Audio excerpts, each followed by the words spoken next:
Alright, so how do we know if a number is a square? Alright, to answer that question, I have here the list of numbers that are squares. So when you square 1, that's equal to 1. 2 squared is equal to a 4. 3 squared is equal to a 9, and so on. Okay, the numbers that you see on the right side, 1, 4, 9, 16, 25, 36, and so on, these numbers are squares because they are the result when you square these numbers on the left. Okay, so again, the squares, the numbers that are squares are the numbers on your left side, I mean right side, these numbers on the right side. Okay, and we have here another set of square numbers. Okay, now squares and square roots are related. For example, if you want to find the square root of, let's say, 16, square root of 16, so going back to the list, you see here a 16, it's the result when you square a 4, so the square root of 16 is the number 4, so that's equal to a 4. Okay, another, the square root of 144. Alright, let's see if 144 is a square from this list, and I can see that 144 is a square, so, and it's the result when you square the 12, so square root of 144 is 12. Okay, so that's how it works. So these are your squares for your numbers. Another thing that you need to know is the square when it comes to variables. Now, there is a different rule when you are thinking of variables, but it's easier because you only need to look at the exponent, because the exponent must be divisible by 2, and if it's divisible by 2, then that variable is a square. For example, if you have x raised to 2, you know 2 is divisible by 2, or it's an even number, so it's a square.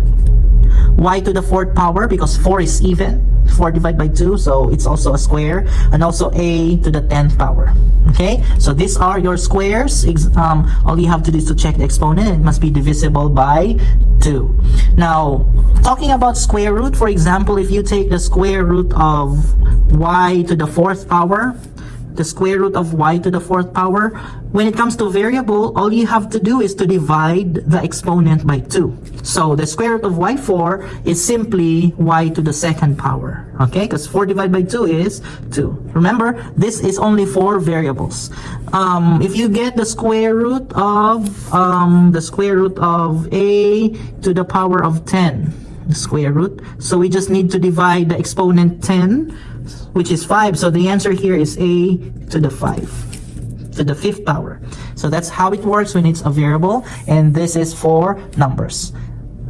Alright, let's now do the difference of squares. Okay, so there are actually steps that we need to follow before we can factor the difference of squares. The first step is actually to factor the GCF.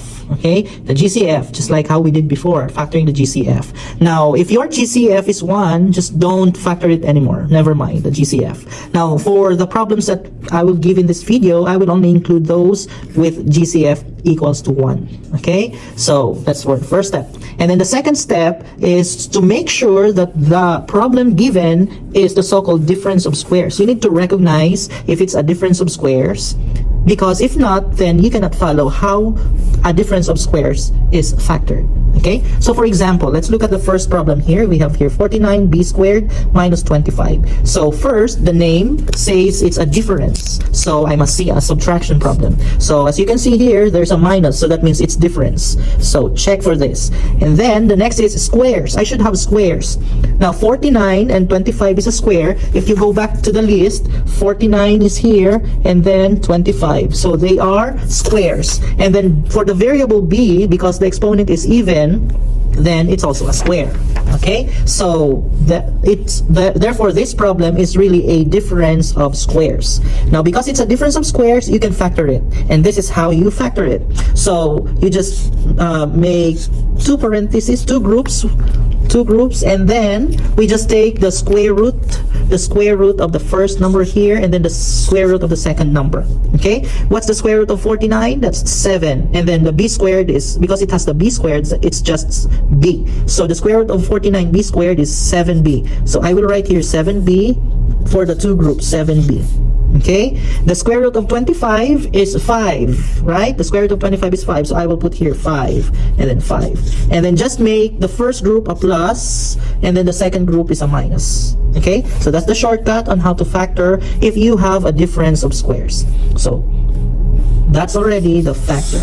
Okay, so that's the first problem. Let's go to the next one. So I have here 9x squared plus 25. Again, the GCF here is 1, so never mind to do the GCF. Let's just do the difference of squares. But first, we need to recognize if that is really a difference of squares. So first, difference. So because I see here a plus, that's not a difference. That's a sum. So it's not a difference of squares. So therefore, we just say not factorable.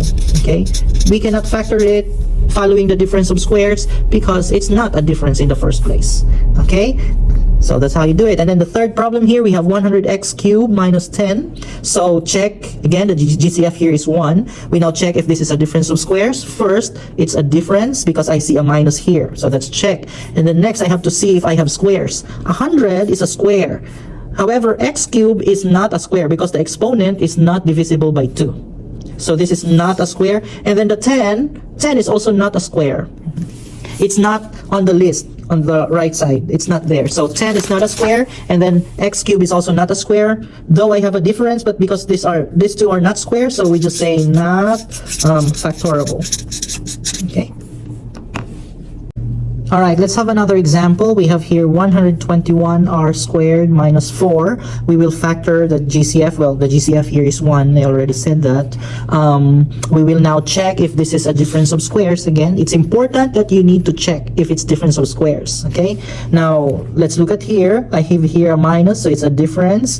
121, yes, it's a square, and then 4 is also a square. Just check the list of squares.